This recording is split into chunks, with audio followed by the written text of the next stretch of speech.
Hello everyone, আশা করি সবাই খুব ভালো আছো। আমিও খুব ভালো আছি। আমার একটি ছোট্ট মিনি ব্লগে তোমাদের স্বাগত। বেলা 10:30টার বেশি বাজে। পাপান এখনও ঘুমাচ্ছে, কালকে অনেক রাত পর্যন্ত জেগেছিল। তো আমার রান্নাটা দিকে কমপ্লিট হয়ে গেছে। তাই আজকে দিনের কিছুটা মুহূর্ত তোমাদের সাথে শেয়ার করতে এলাম। যদি ভালো লাগে অবশ্যই ভিডিওতে লাইক কমেন্ট করে শেয়ার করবে। যারা আমাকে চেনো তারা তো আমাকে জানো, আমার ভিডিও যারা দেখেছো। আর যারা আমাকে চেনো না তাদেরকে বলছি, আমি দীপিকা দত্ত, এইটি দত্ত আমার পেজ। তো সবাই ফলো করে নিও। 11টারও বেশি বাজে, অনেকটাই বেলা হয়ে গেছিলো। যেহেতু পাপানকে আমি জোর করে তুলে দিয়েছিলাম, তুলে দেওয়াতে মুডটা খুব খারাপ হয়ে গেছিলো, কান্নাকাটি করছিল, আমার উপর রাগ দেখাচ্ছিলো। আজকে আর দুপুরে ঘুমাবে না, যেহেতু এত বেলা পর্যন্ত ঘুমিয়ে নিয়েছে। তো এই দেখো বিছানার কি অবস্থা। তো সবাই ম্যাজিক করে, তাই আমি ম্যাজিক করে বিছানা চাদরটাকে পাল্টাতে চেয়েছিলাম, বাট হয়নি। এটা হয় না কখনো, এটা নিজেকেই করে নিতে হয়।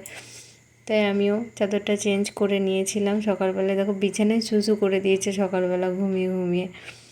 চাদরটা চেঞ্জ করে যে সুন্দর করে পেতেছি, এটা তো সুন্দর থাকবে না। এর জন্য আমাকে একটা কাগজ পেতে রাখতে হয় বিছানাতে, কেননা পাপান সবসময় বিছানাতে উঠেই খেলাধুলা করে। তাই কাগজটা আমি ওকে সবসময় পেতে রাখি, যাতে বিছানার চাদরটা নোংরা কম হয়। তো এই দেখো বিছানায় উঠে নিজেই খেলতে শুরু করে দিয়েছে।